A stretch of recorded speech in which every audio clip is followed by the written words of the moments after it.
up, YouTube? How's everybody out there doing today? Hello, Connor. What is up, everybody? How are you doing today?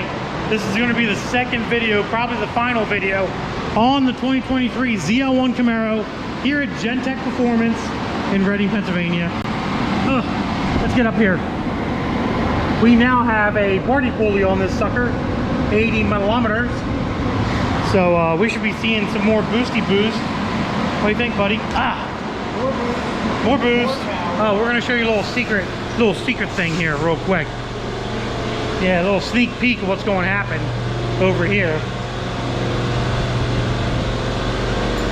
We have a Chevelle with a blueprint engine, and I made a video about this on the dyno a while back. And we're switching up intakes, taking the LS3 off and putting a beautiful Huron intake on this sucker. Getting ready to tear it down, get it fitted. It's gonna be freaking nice. There's the boss. Beautiful 68. We're gonna be very interested. Subscribe to the channel, share, all that fun stuff. If you guys are interested to see what kind of power gains this makes with the new Huron intake on. So if this is your first video, obviously watching the channel, this is a 2023 ZL1 Camaro with a force inductions interchiller, heads, cam, custom titanium intake by us here at the shop, supplied by TissFab for parts. He gives us all of our titanium. Awesome company. Got a Magnuson 2650 blower on this sucker. Hopefully going to be pushing about 16 pounds of boost. It was pushing about 13 before. So hopefully with the little smaller pulley, we'll get some more boost out of it. And a whole bunch of other cool mods, Cook's headers, exhaust, Corsa, all that fun stuff. So we're going to get the camera set up and we're going to start doing some pulls and see if we can get some numbers out of this. So I'll show you, actually I'll show you guys what we put down so far. So don't pay attention to this graph down here.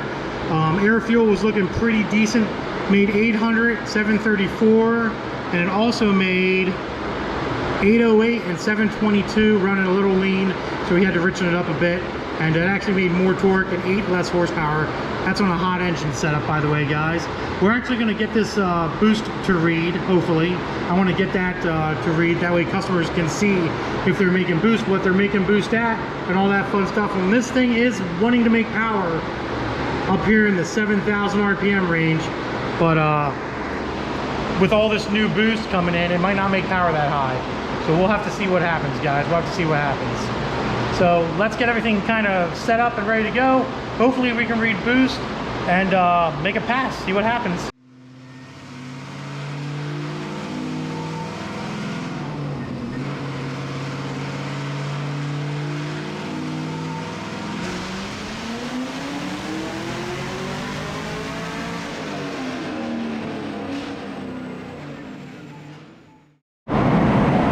Alright guys, this thing is a loud freaking monster. Holy smokes. Holy smokes, and she revs so freaking fast. So freaking fast. So we had to fix some air fuel ratio stuff. I'm gonna go ahead and go back. So to run 15. This is the first run we did after the 80 millimeter pulley. But here we go. First pass, 815 and 783. Now, if you look at the last pass that it did before the pulley, it actually picked up a shit ton of torque. So it went from 734 to 783, picked up about 16 horsepower, but it picked up a lot of torque. So that's pretty cool. Obviously it's 90 degrees in the shop right now, guys. 90 degrees. So this thing is, it's pretty hot, and we're not really letting the FI interchiller do its job. We're kind of making quick pulls here and stuff. So one of these pulls, we're gonna have to get the interchiller to really cool down this water and get it nice and cold before we do a pass and see what we get out of it. So I have big faith in that interchiller. We're just not giving it enough time to cool down. And we have a little fan in front of it too. So this is the first pass. As you can see, it went lean, rich, and lean as hell. Had some spark knock let out of it, but it made 815 and 783 torque. And then we made some adjustments. As you can see, that air fuel blue line is a lot better. Didn't really pick up anything. 815 again, 779 torque. So So I leaned this out a little bit, leaned that out a little bit, and it did have a little tiny spark knot by 1 degree, so I had to get rid of that as well. And I started messing around with some torque cables as well, and to see what we can gain. And you can tell that we're at 88 degrees still in the shop. But the torque is really where this thing shines, going from 734, 732 to 783 foot-pounds torque. That's fucking crazy.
We still have some work to do. So we're making about 16 pounds boost. I actually got the gauge set up correctly. It wasn't making 14 and a half pounds, it was making 16 pounds. So we finally got that set up right. But it did do a peak of 16 pounds at the very end here. Let me get this out of the way. 16.2. It does climb on the way up there, so about 5 grand it's making 14. And about 3,500 makes 12. So ran a little lean on that run. That was a cold run in the morning. It's like 7 o'clock in the morning here. And it put down 811 and 780 foot-pounds torque. Now I'm gonna show you guys something. You see that right there? That's at 7 grand, 7,100. It's still making power. Like this thing's still making power. So let's go over to my scanner. I'm gonna show you something else. I only took it to 7,100 with no spark knot. All the way up, there we go. 7,100. So this thing continually wants to make power higher up in the RPM range. So I got the rev limiter set at 7,300.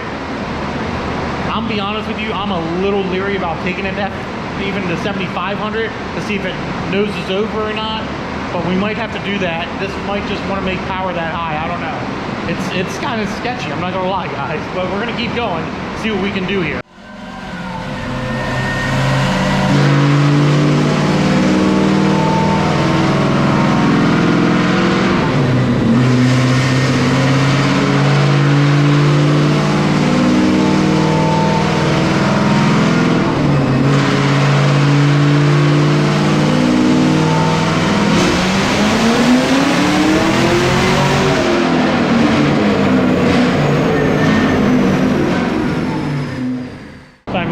Some tables. I took a lot of timing out just to see what would happen. We lost some torque, but we gained some horsepower. And that air fuel curve's looking really clean, except for right here. It's a little on the rich side. I can straighten that out, but everything else looks hunky-dory.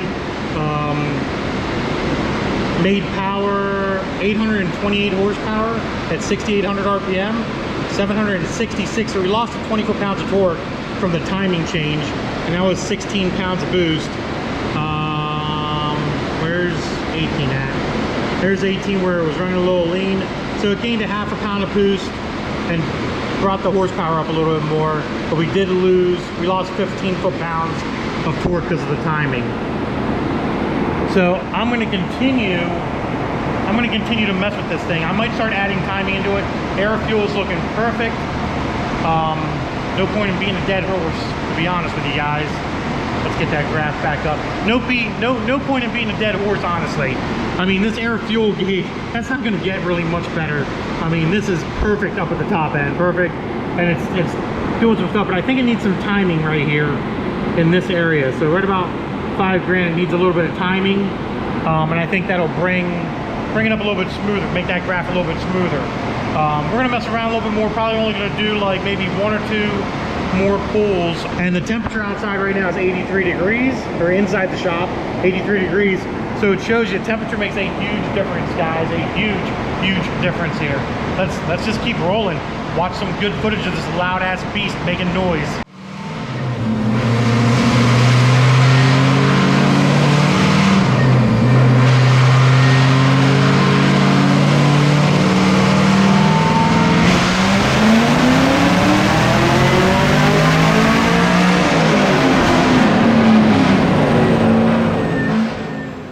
Guys, I think we're good.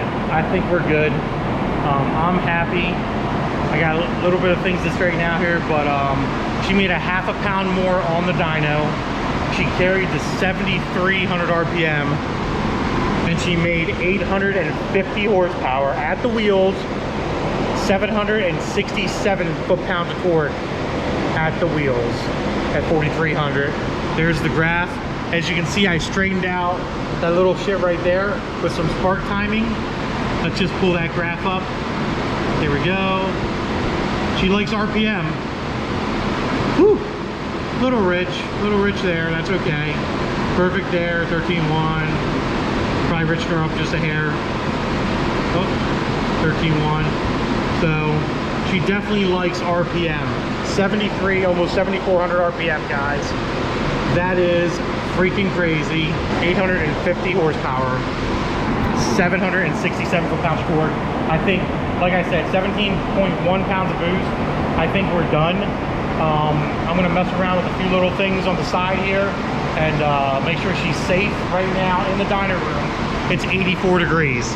So 84 degrees, IAT2s were 86 degrees. It's a huge difference from yesterday when it was 90 degrees, dude. Oh my God, let me show you.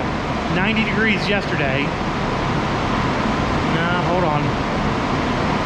88 degrees yesterday. Here we go.